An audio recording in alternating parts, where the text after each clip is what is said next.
पति की लंबी उम्र के लिए पत्नी कर रही थी वट सावित्री की पूजा। इधर पति परमेश्वर तैयारी कर रहा था फांसी लगाने की। नमस्कार, मेरा नाम है केशव चौधरी। काला सच सफ़ेद झूठ की इस एपिसोड में मैं आपके लिए रहस्यों से भरा हुआ कहानी लेकर आता हूँ। आसपास होने वाली घटना को मैं कहानी का रूप देता हूँ, उसे आपके सामने पेश करता हूँ। ये कहानी ऐसी होती है जिससे आपको सीख भी मिलती है और क्राइम ना करने का हिदायत भी मिलती है। तो आज की कहानी बेहद झकझोर देने वाली है। पूरे गांव में हाहाकार मचा हुआ है कि कैसा ऐसा हो सकता है।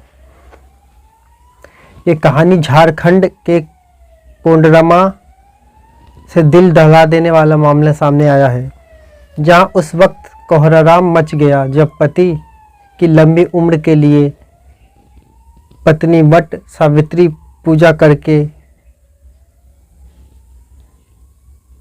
घर पहुंची। हालांकि घर पहुंचते ही उसके पैरों तले जमीन खिसक गई जब उसने अपने पति परमेश्वर को फांसी के फंदे पर झूलते हुए देखा। हजारीबाग के जिले के करियातपुर का रहने वाला नवीन कुमार कोडरमा में रहा करता था। उसके माता पिता का बचपन में ही निधन हो गया था। उसका लालन पालन उसकी मौसी और मामा ने किया। नवीन कुमार मूक बधिर था, जिस कारण वो बोल नहीं पाता था। लालन पालन करने के बाद उसका शादी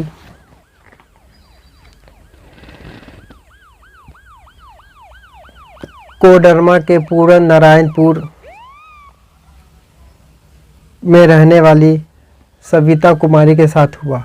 संयोग से वो भी मूक बधिर थी। दोनों के शादी के बाद जीवन सामान्य रूप से चल रहा था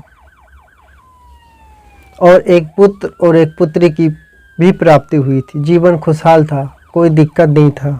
लेकिन ऐसा क्या हुआ कि नवीन कुमार ने फांसी को लगाकर अपना जीवन लीला समाप्त कर दिया। घटना वाले दिन कहते हैं कि महिला पति की लंबी उम्र के लिए वट सावित्री वृक्ष का पूजा कर रही थी। पूजा करने के लिए घर से बाहर गई थी। वहीं नवीन ने भी घर में ताला लगाकर और चाबी ससुर नंद प्रसाद के घर में रखकर कहीं निकल गया था।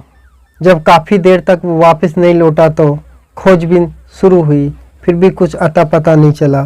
तो परिवार के लोग चिंता हुई और उसकी पत्नी जब पूजा करके घर लौटी तब भी अपने पति की तलाश करने लग गई, नहीं मिला। और उसकी बेटी खुशबू ने जब बताया कि चाबी अपनी जगह पर नहीं है तो सब लोग सन्न रह गए। तुरंत पुलिस को फ़ोन किया गया। पुलिस मौके पर मौजूद हुई। परिवार के सदस्यों ने पुलिस को सूचना दी और जब कोंडरमा पुलिस मौके पर पहुंची तो दरवाज़ा अंदर से बंद था। काफ़ी मुश्किल से कटर मशीन से दरवाज़ा को काटा गया।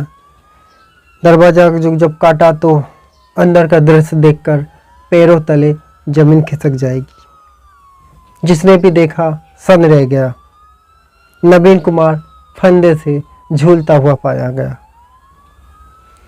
पुलिस ने पोस्टमार्टम के लिए नवीन के शव को उतारकर भेज दिया गया है और पुलिस जांच कर रही है। फिलहाल आत्महत्या के कारणों का स्पष्ट कारण पता नहीं चला है। पुलिस मानसिक तनाव या फिर पारिवारिक कलह का संभावना पर जांच कर रही है। तो इस तरीके से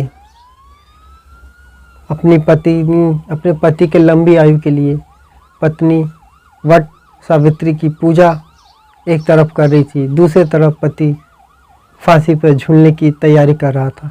ये दिल को झकझोर देने वाली कहानी है। हम आशा करते हैं ये कहानी आपको एक सीख भी देगी और एक सबक भी देगी कि कोई भी दुख तकलीफ़ या फिर कोई विवाद हो तो उसको बातचीत के माध्यम से हल करने की कोशिश करें, ना कि आप अवसाद में चल जाए और डिप्रेशन होने की वजह से दुनिया में कुछ ना दिखाई दे और आप आत्महत्या जैसे घातक कदम उठाए, जिससे आप तो दुनिया से चल जाएंगे, लेकिन आपके जो बच्चे हैं, बीबी है, उसका लालन पालन कौन करेगा, ये भी सोचना बहुत ज़रूरी है।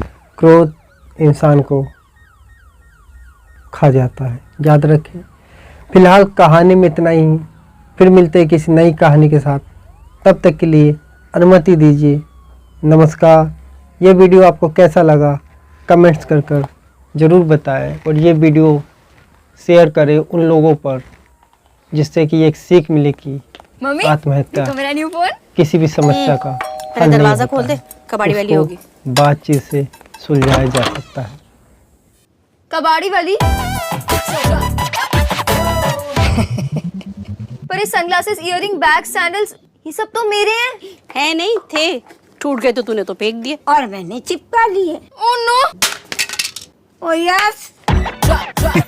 फेंको नहीं, जोड़ो फेविक्विक।